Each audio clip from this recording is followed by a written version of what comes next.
2015 সালে চট্টগ্রামে পরকীয়া প্রেমের জের ধরে বৃদ্ধা নূর আয়েশাকে গলা টিপে হত্যার ঘটনায় 2 জনকে যাবজ্জীবন কারাদণ্ড দিয়েছে আদালত। চতুর্থ অতিরিক্ত জেলা ও দায়রা জজ রোজিনা খানের আদালতে এ রায় দেওয়া হয়। 2 আসামি পলাতক রয়েছে।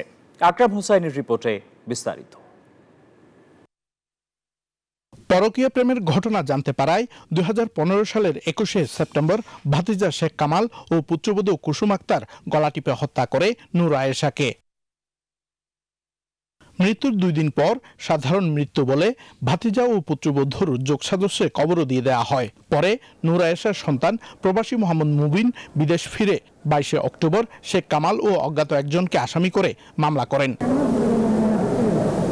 পরে 20 জনের সাক্ষ্য গ্রহণ শেষে চতুর্থ অতিরিক্ত জেলা ও দায়রা জজ রোজিনা খানের আদালত রায়ের দিন ধার্য করে। শাশুড়িকে পরকীয়া প্রেমিক পুত্রবধূ মিলে গলা টিপে হত্যার ঘটনাটি প্রমাণিত হওয়ায় 2 জনকে যাবজ্জীবন কারাদণ্ড দিয়েছেন আদালত। আসামি কুসুম আক্তার এবং শেখ কামাল তারা দুজনেই পূর্ব পরিকল্পনা অনুযায়ী ভিকটিমকে হত্যা করেছেন এবং তাই তাদেরকে 2 জনকে যাবজ্জীবন কারাদণ্ড দিয়েছেন। এদিকে বিজ্ঞ আদালত অবজারভেশনে বলেন আসামি কুসুম আক্তারকে দুগ্ধপোষ্য শিশু বান্ডেল থাকলে প্রতি সেনমানিতে টাকা বাঁচবে।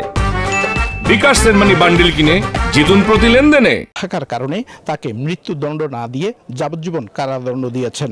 2 আসামি পলাতক রয়েছে বলে জানান রাষ্ট্রপক্ষের আইনজীবী। এখন 2 জন আসামি ছিলেন, একজন শেখ কামাল ইনি একদম শুরু থেকেই হি ওয়াজ অ্যাবসকন্ডেড, যিনি কুসুম আক্তার আজকে পর্যন্ত গত ডেট পর্যন্ত উনি কি হাজির ছিলেন, কন্টেস্ট করছেন, কিন্তু আজকে সকালে এসেছিলেন, কিন্তু কোর্ট ওঠার আগ মুহূর্তে উনি পালিয়ে গেছে। 2 জনে পলাতক।